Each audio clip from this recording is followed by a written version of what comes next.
আল্লাহর পয়গম্বর হযরত ইব্রাহিম আলাইহিস সালামের ছেলে হযরত ইসমাঈল আলাইহিস সালাম যখন আস্তে আস্তে বড় হতে লাগলেন, যখন ওনার বয়স 13 বছরে গিয়ে পৌঁছল, আল্লাহ রাব্বুল আলামিন হযরত ইব্রাহিম আলাইহিস সালামকে স্বপ্ন দেখালেন, হে ইব্রাহিম, তুমি তোমার প্রিয় বস্তু তুমি আল্লাহর নামে কুরবানি করো, জবে করো। কারণ নবীগণের স্বপ্নই এক প্রকার ওহী। হযরত ইব্রাহিম আলাইহিস সালাম তিনি পরের দিন আল্লাহর নামে 50টি উট কুরবানি করেছিলেন। দ্বিতীয় দিন আবার রাত্রেবেলা ওনাকে দেখানো হলো, হে ইব্রাহিম, তুমি তোমার প্রিয় বস্তু আল্লাহর নামে কুরবানি করো। পরের দিন তিনি আবার 100 উট আল্লাহর নামে তিনি কুরবানি করলেন। সুবহানাল্লাহ। তৃতীয় দিন আবার দেখানো হলো স্বপ্নে, হে ইব্রাহিম, তুমি তোমার সবচেয়ে প্রিয় বস্তুটা তুমি আল্লাহর নামে কুরবানি দাও। তখন আল্লাহর পয়গম্বর হযরত ইব্রাহিম আলাইহিস সালামের বোঝার বাকি ছিল না যে আমার কাছে সবচেয়ে প্রিয় বস্তু হলো আমার ইসমাঈল। আমি আমার ছেলেকে কুরবানি দেওয়ার জন্য আল্লাহ আমাকে আদেশ করেছেন। আল্লাহ রাব্বুল আলামিন পবিত্র কোরআনে কারীমের মধ্যে বলেছেন, فَلَمَّا بَلَغَ مَعَهُ السَّعْيَ قَالَ يَا بُنَيَّ إِنِّي أَرَى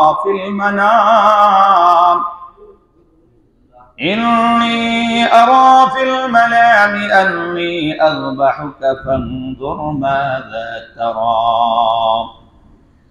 قَالَ يَا أَبَتِ افْعَلْ مَا تُؤْمَرُ ستجدني إن شاء الله من الصابرين। অতঃপর যখন হযরত ইসমাঈল আলাইহিস সালাম ওনার পিতা ইব্রাহিম আলাইহিস সালামের সাথে যখন চলাফেরার মতো বয়সে উপনীত হলেন,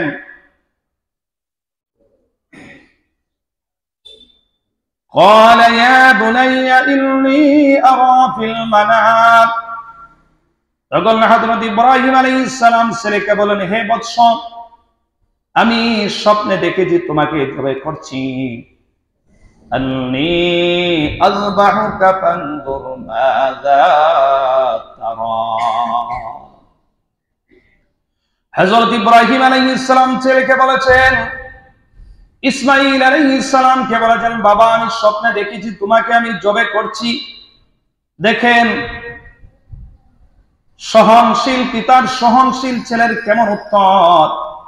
তিনি বললেন যে হযরত ইসমাঈল আলাইহিস সালাম বললেন, আপনি যা আদিষ্ট হয়েছেন তাই আপনি করেন। সুবহানাল্লাহ। রাজি হয়ে গেলেন।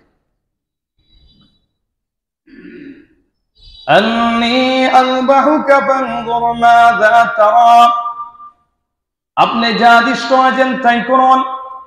قال يا أبت افعل ما تؤمر। হযরত ইব্রাহিম আলাইহিস সালাম তিনি ইসমাঈল আলাইহিস সালামকে তিনি বললেন, বাবা, আমি তোমাকে জবে করছি। এবার ইব্রাহিম আলাইহিস সালামকে ছেলে উত্তর দিলেন, আপনি যা আদিষ্ট হয়েছেন তাই করুন। সাতাজিদুনি ইনশাআল্লাহু মিনাস সাবিরিন। আল্লাহ চাহে তো আপনি আমাকে ধৈর্যশীলদের অন্তর্ভুক্ত পাবেন। সুবহানাল্লাহ। ইনশাআল্লাহ, আল্লাহ চাহে তো আপনি আমাকে ধৈর্যশীলদের অন্তর্ভুক্ত পাবেন। তিনি ইনশাআল্লাহ বলে আগামী ভবিষ্যতের জন্য তিনি একবারে কনফার্ম করে দিলেন। ইনশাআল্লাহ বললে আল্লাহ এই কাজের মধ্যে তৌফিক দেন। তিনি ইনশাআল্লাহ বলে দিলেন। আর বললেন, আল্লাহ চাহে তো তিনি তো বলতে পারতেন যে আপনি আমাকে ধৈর্যশীল পাবেন। হে বাবা, আপনি আমাকে ধৈর্যশীল পাবেন। কিন্তু তিনি বলেছেন আপনি আমাকে ধৈর্যশীলদের অন্তর্ভুক্ত পাবেন। এটা দ্বারা তিনি ক্লিয়ার করে ফেললেন যে, পরিষ্কার করে ফেললেন যে পৃথিবীতে আরো সবরকারী অনেক বান্দাগণ আল্লাহর এসেছেন, শুধু আমি না। তিনি এটা দ্বারা পরিষ্কার করে দিলেন যে অনেক অনেক সবরকারী পৃথিবীতে আসবেন এবং হয়েছেন, যে আপনিও আমাকে ধৈর্যশীলদের অন্তর্ভুক্ত পাবেন। সুবহানাল্লাহ।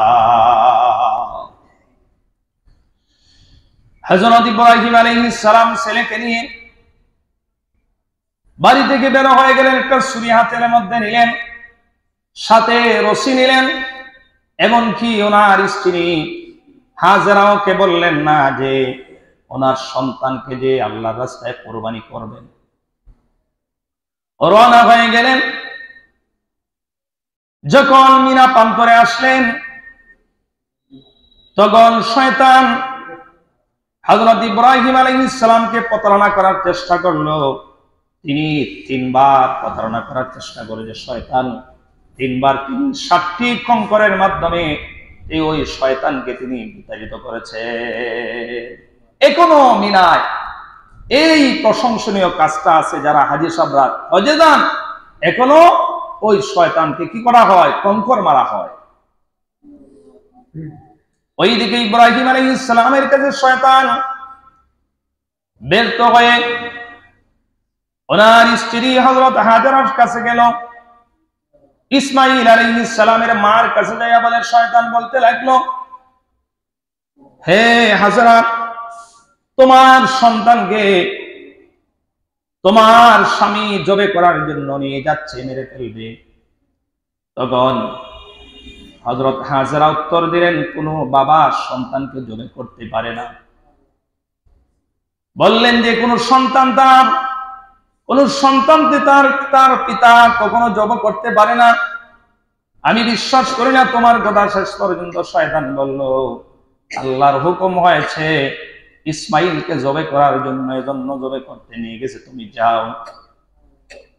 তখন হাজেরা বললেন, এ মরদুদ শয়তান, তুমি শুনে রাখো, যদি আল্লাহর হুকুম হয়ে থাকে তাহলে আমার কোনো বাধা নাই, আমি খুশি হয়ে গেলাম। সুবহানাল্লাহ। আল্লাহর হুকুম যদি হয় যে আল্লাহর জন্য কুরবানি করবেন, আল্লাহর জন্যই তো আমাদের জীবন, আমাদের মরণ, সবকিছু, এজন্য আল্লাহর জন্য কুরবানি হবে, এতে আমার কোনো বাধা নাই। সুবহানাল্লাহ। কেমন সহলচীন মাও ছিলেন দেখেন। পৃথিবীর মধ্যে এমন কোন নজির কেউ স্থাপন করে দেখাতে পারবে যে আল্লাহর পয়গম্বর হযরত ইব্রাহিম আলাইহিস সালাম ছাড়া কোন পিতা তার সন্তানকে আল্লাহর জন্য জবে করে দিতে পারবে? এটা স্থাপন করে দেখাতে পারবে না।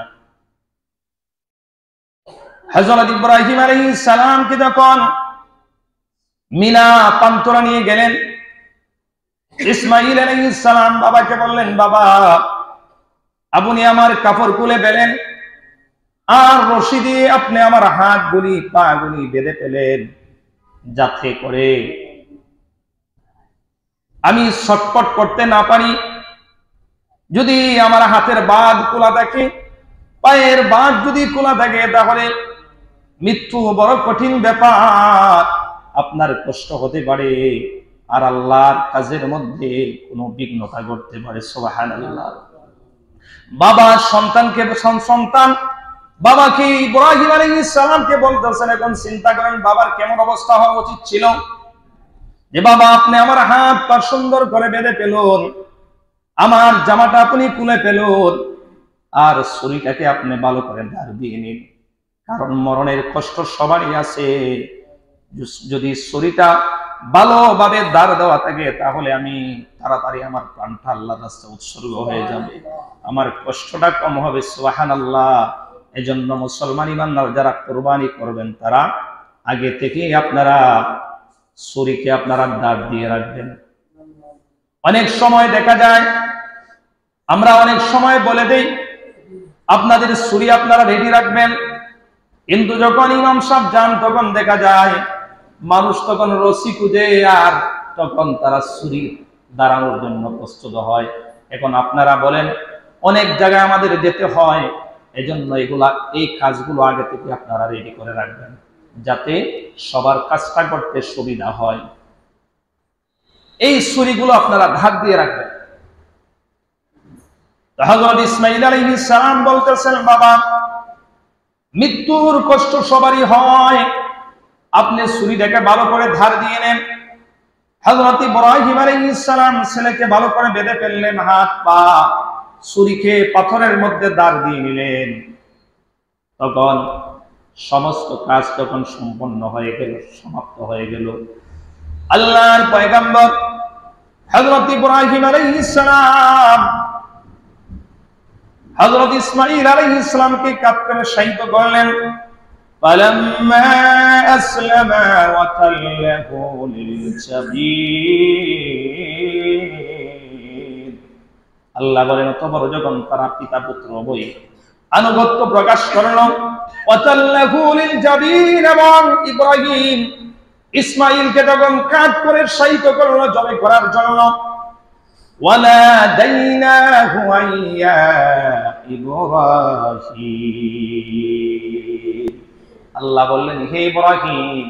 এর পূর্বে যখন হযরত ইব্রাহিম আলাইহিস সালাম যখন ছেলে ইসমাঈলের গলার মধ্যে ছুরি চালাবেন, এমন সময় আল্লাহ তাআলা জিবরাইল আলাইহিস সালামকে বলেন, জিবরাইল তুমি তাড়াতাড়ি দ্রুত চলে যাও, আমার পয়গম্বর ইব্রাহিম ইসমাঈলের গলায় ছুরি চালানোর পূর্বে একটা লোহার টুকরা তুমি ইসমাঈলের গলার উপরের মধ্যে ধরে রাখো। সুবহানাল্লাহ।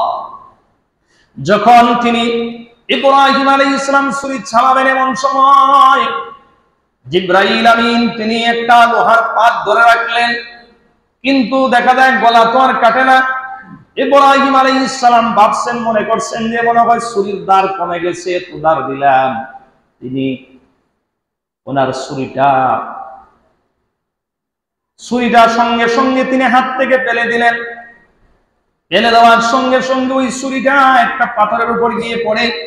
পাথরটা এত দাঁড় ছিল ছুরিটা, যার কারণে পাথরটা দ্বিখণ্ডিত হয়ে যায়। চিন্তা করছেন। আবার যখন তিনি ছুরিটা যখন হাতের মধ্যে নিলেন, যখন আবার গলার মধ্যে চালাইলেন, এমন সময় আল্লাহ তাআলা ডাক দিয়া বললেন, ওয়ানাদাইনাহু ইয়া ইব্রাহিম, হে ইব্রাহিম قد صدقت الرؤيا, তুমি তো তোমার স্বপ্নকে বাস্তবে পরিণত করে দেখালে। ইন্না কাযালিকা নাজজিল মুহসিনিন, আল্লাহ তাআলা বললেন নিশ্চয় আমি এভাবে সৎকর্মশীলদেরকে প্রতিদান দিয়ে থাকি। সুবহানাল্লাহ। যারা সৎকর্মশীল হবে তাদেরকে আমি আল্লাহ এভাবে প্রতিদান দিয়ে থাকি। সুবহানাল্লাহ। هذا لهو البلاء المبين,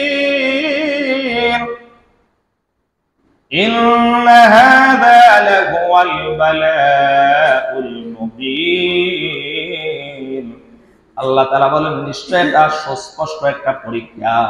আসলে তোমাদের পিতা পুত্র উভয়ের পরীক্ষা নেওয়ার জন্য আমি আল্লাহ এই ব্যবস্থা করেছি। দেখি ইসমাঈলের মহব্বত তুমি ইব্রাহিমের কাছে বেশি না আমি আল্লাহর মহব্বত তোমার কাছে বেশি। সুবহানাল্লাহ। আল্লাহ বললেন বন্ধু পরীক্ষা শেষ হয়ে গেছে, তুমি এবং তোমার ছেলে পরীক্ষার মধ্যে উত্তীর্ণ হয়ে গেছো। ওয়াফাদাইনাহু বিযবহিল আযীম, আল্লাহ তাআলা এই ইসমাঈলের পরিবর্তে একটা জান্নাতি একটা দুম্বা মহান জন্তু আল্লাহ জিবরাইল আলাইহিস সালামকে দিয়ে পাঠিয়ে দিলেন। সুবহানাল্লাহ। আল্লাহ তাআলা বললেন বন্ধু ইব্রাহিম তুমি পরীক্ষা পাস, তোমার ছেলেও পাস। আসল কথা হলো তোমার ছেলেকে কুরবানি দেওয়া উদ্দেশ্য না, উদ্দেশ্য হলো তোমার যে মনের পশুটা আছে, যে মনের তাকওয়া আছে, সেটাই পরীক্ষা করা ছিল আমার উদ্দেশ্য। তুমি পরীক্ষার মধ্যে এবং তোমার ছেলে 100 এর 100 পাস করেছো, আমি আল্লাহ জান্নাতে একটা দুম্বা দিয়ে পাঠাইলাম। এই ইসমাঈলের পরিবর্তে তুমি ওই জান্নাতি দুম্বাটা জবে দিয়ে দাও, কুরবানি করে বের। সুবহানাল্লাহ। হযরত ইব্রাহিম আলাইহিস সালাম তিনি ওই পশুটাকে তিনি জবাহ করলেন। এরই ধারাবাহিকতায় কুরবানির নিয়ম যে প্রচলিত হয়েছে এই পর্যন্ত উম্মতে মুহাম্মদী পর্যন্ত কিয়ামতের আগ পর্যন্ত উম্মতে মুহাম্মদীরা এই ঈদুল আজহার দিনে তারা কি করবে? কুরবানি করবে। কার জন্য? আল্লাহর জন্য। এজন্য মুসলমান ইমানদার যারা আপনারা আমরা কোরবানি করব, আমরা অন্তরটা যেন একবারে খালেস হয়, নির্ভেজাল অন্তর হয়, যেন আল্লাহর সন্তুষ্টির জন্য আমরা কোরবানি দিই। অনেক মানুষ এর বিভিন্ন অবস্থা থাকে। এখন আমি আপনাদেরকে মাসালা কিছু বলবো যে কার উপরে কোরবানি ওয়াজিব, ভালো করে খেয়াল করবেন, কার উপরে কোরবানি ওয়াজিব। প্রাপ্তবয়স্ক সুস্থ মস্তিষ্ক সম্পন্ন ব্যক্তি, প্রাপ্তবয়স্ক সুস্থ মস্তিষ্ক সম্পন্ন ব্যক্তি যদি জিলহজ মাসের 10 তারিখ সুবহে সাদেক থেকে নিয়ে জিলহজ মাসের 12 তারিখ সূর্যাস্তের পূর্ব পর্যন্ত, সূর্যাস্তের আগে তার কাছে যদি নেশাব পরিমাণ মালের মাল থাকে, তাহলে ওই ব্যক্তির উপর কোরবানি ওয়াজিব। এবার আমরা নেশাব পরিমাণ তো অনেকে আমরা বুঝি না, যারা বুঝি না আমরা লক্ষ্য করব, নেশাব পরিমাণ হলো জাকাতের যে ব্যাপারটা, যেমন 7.5 ভরি স্বর্ণ যদি থাকে বা এরকম মূল্য থাকে, তারপর জাকাত 1 বছর অতিক্রম হলে ফরজ হয়। আবার 52.5 তোলা রূপার মূল্য যদি থাকে,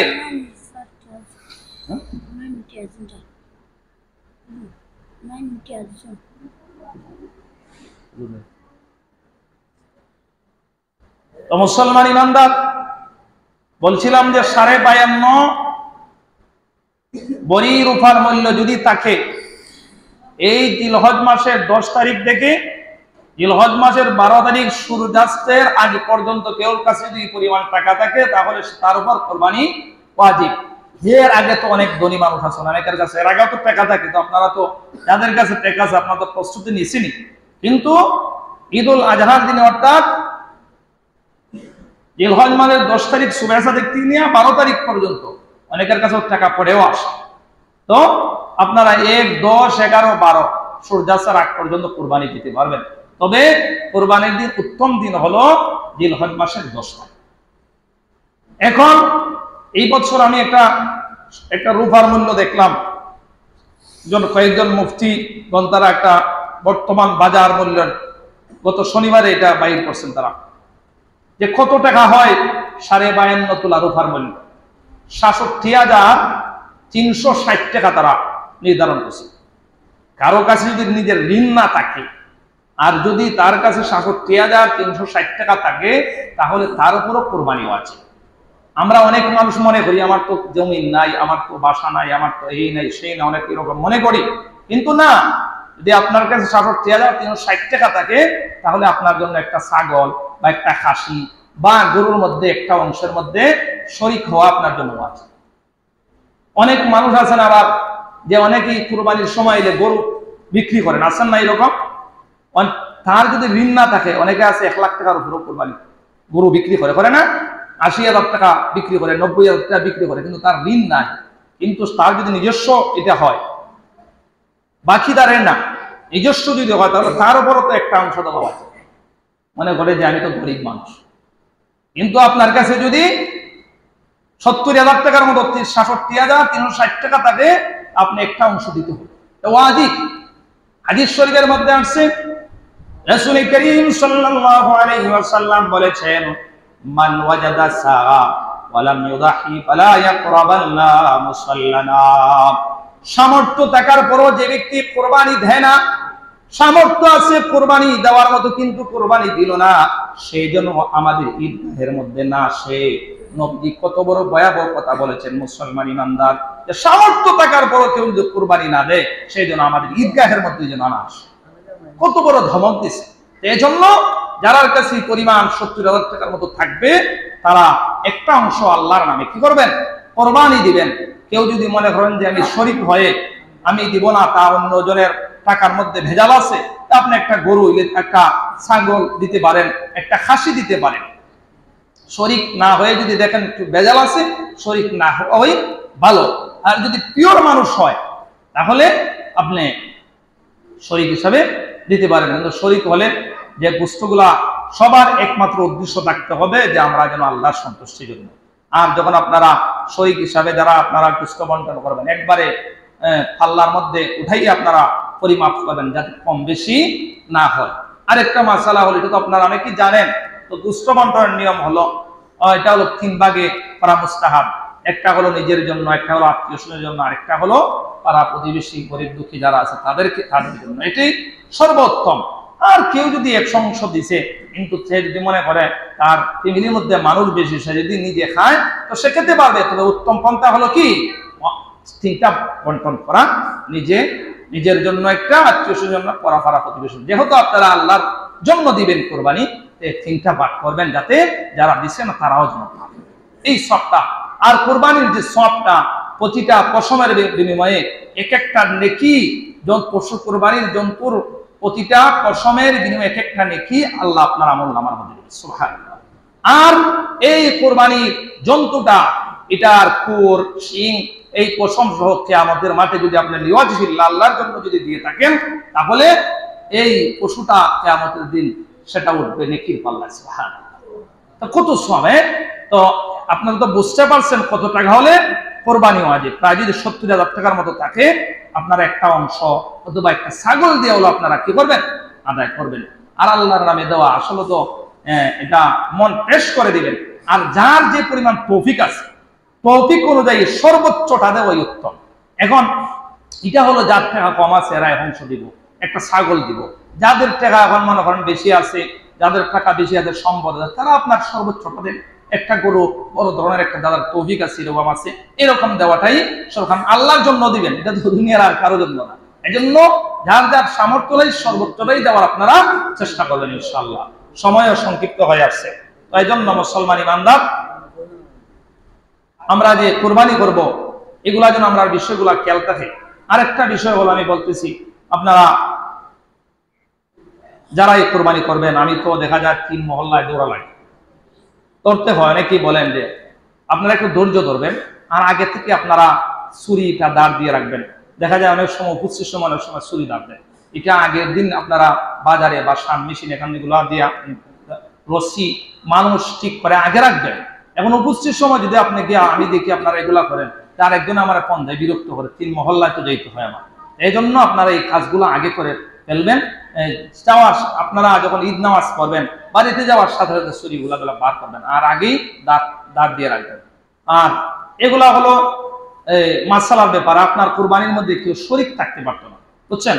আপনারা কেউ শরিক রাখবেন না, যে গোস্ত যারা আপনার এই খেটে দিল তাদেরকে আপনার কোরবানির গোস্ত দিয়া এটা পারিশ্রমিক দিবেন না, এটা হাদিয়া হিসাবে দিবেন। যদি সে গরিব হয় হাদিয়া হিসাবে দিবেন।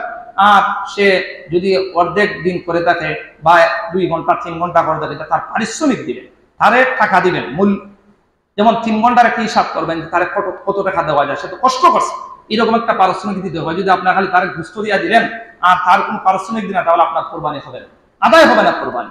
আর আরেকটা বিষয় হলো মাসালার জন্য বলা লাগে, এগুলা যারা জবে করবে, যে কেউ দিয়ে আপনি জবে করান, এটা তারও একটা প্রাপ্য, একটা হাদিয়া তারও দিতে হয়, এটা সবসময় মাথার মধ্যে রাখবেন।